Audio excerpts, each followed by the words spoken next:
Sekpro Samsudin harap program gubernur jadi dasar melangkah ke depan bagi kinerja tiap OPD. Menjelang akhir dari 100 hari kepemimpinan Gubernur dan Wakil Gubernur Maluku Utara, Selly Sarbin, berbagai program telah ditorehkan seperti di bidang pendidikan dan kesehatan, serta program lainnya terkait dengan landasan bekerja seperti MOU dan perjanjian kerjasama lainnya. Dan hal itu diharapkan menjadi dasar untuk melangkah ke depan untuk dilaksanakan bagi OPD-OPD terkait. Demikian yang disampaikan Sekretaris Daerah Provinsi Maluku Utara, Samsudin Abdul Qadir, usai mengikuti rapat paripurna pembukaan masa persidangan ketiga tahun sidang 2024-2025 yang digelar pada Senin 26 Mei. Dirinya juga menjelaskan tentang sekolah rakyat yang merupakan program dari Presiden melalui Kementerian Sosial bagi keluarga yang kurang mampu, di mana tahun ini akan dibangun. Dan pemerintah telah menyerahkan lahan sebesar 8 hektar dengan anggaran yang besar dan fasilitas yang lengkap, yaitu akan dibangun sekolah terintegrasi SD, SMP, dan SMA. Dan terkait Koperasi Merah Putih, dirinya menyebut jika di Maluku Utara sudah 400 lebih koperasi yang dibentuk dan mudah-mudahan dalam waktu secepatnya legalitasnya bisa didirikan. Menurutnya, untuk Provinsi Maluku Utara sendiri, baru Kabupaten Halmahera Tengah yang koperasinya telah berdiri di tiap desa. Ia pun berharap hal tersebut dapat diikuti oleh kabupaten kota lainnya, sehingga Koperasi Merah Putih bisa melakukan usaha-usaha untuk peningkatan ekonomi masyarakat. Menjelang akhir dari 100 hari hari pertama dari pemerintahan Gubernur dan Wakil Gubernur saat ini, beberapa program kegiatan yang telah dilakukan, mungkin kita semua sudah tahu di sektor pendidikan, kesehatan, kemudian ada beberapa juga yang telah dilakukan oleh Ibu Gubernur terkait dengan landasan dari bekerja di awal, yaitu dengan berbagai MOU dan perjanjian kerjasama yang telah dilaksanakan itu. Mudah-mudahan itu menjadi dasar untuk melangkah ke depan, kira itu. Jadi kami berharap bahwa setelah itu semua kesepakatan yang telah diambil itu diwujudkan, ya, dilaksanakan oleh masing-masing OPD terkait. Kira-kira itu kita.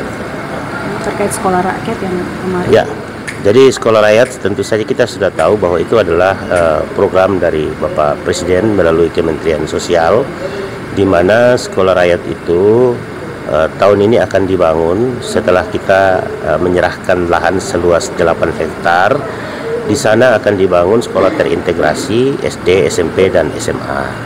Nah, setiap tahun itu akan ada penerimaan 100 orang, ya, sehingga ketika semua full terisi berarti ada 1.200 siswa di tempat itu. Yang 1.200 siswa itu akan diasramakan, ya.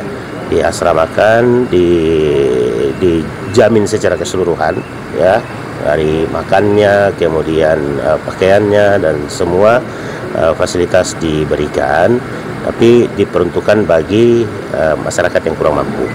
Nah, oleh karena itu kita berharap bahwa sekolah rakyat ini saat ini yang sudah ada, yang sudah pasti kita usulkan itu adalah yang di Rio Ribati dan Halmahera Utara. Jadi mudah-mudahan kabupaten lain pun segera menyiapkan lokasi, karena Kemensos masih membuka kesempatan bagi semua daerah untuk bisa punya sekolah rakyat tersebut.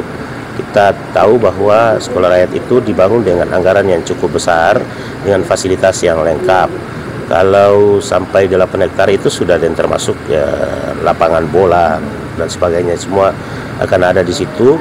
Sehingga kita berharap nanti masyarakat kurang mampu itu yang diberikan jaminan, yang andaikan mereka mungkin putus sekolah, tapi karena dengan adanya sekolah rakyat itu mereka bisa bersekolah dengan baik di situ.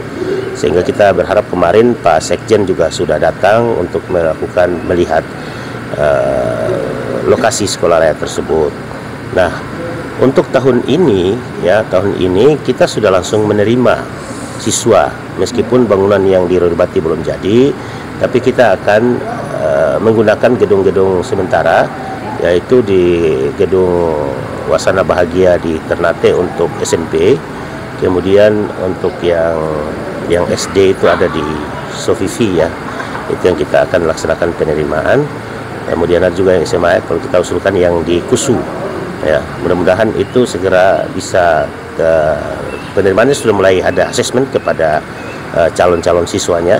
Jadi itu dilaksanakan oleh balai ya atau sentra Mana Bahagia yang stafnya telah melakukan pengecekan kepada calon-calon siswa. Dan sekarang sudah didapatkan. Mudah-mudahan mulai bulan Juli mereka sudah bisa bersekolah, meskipun gedungnya masih belum gedung yang sesungguhnya, tapi fasilitas yang lain mudah-mudahan bisa sudah disiapkan.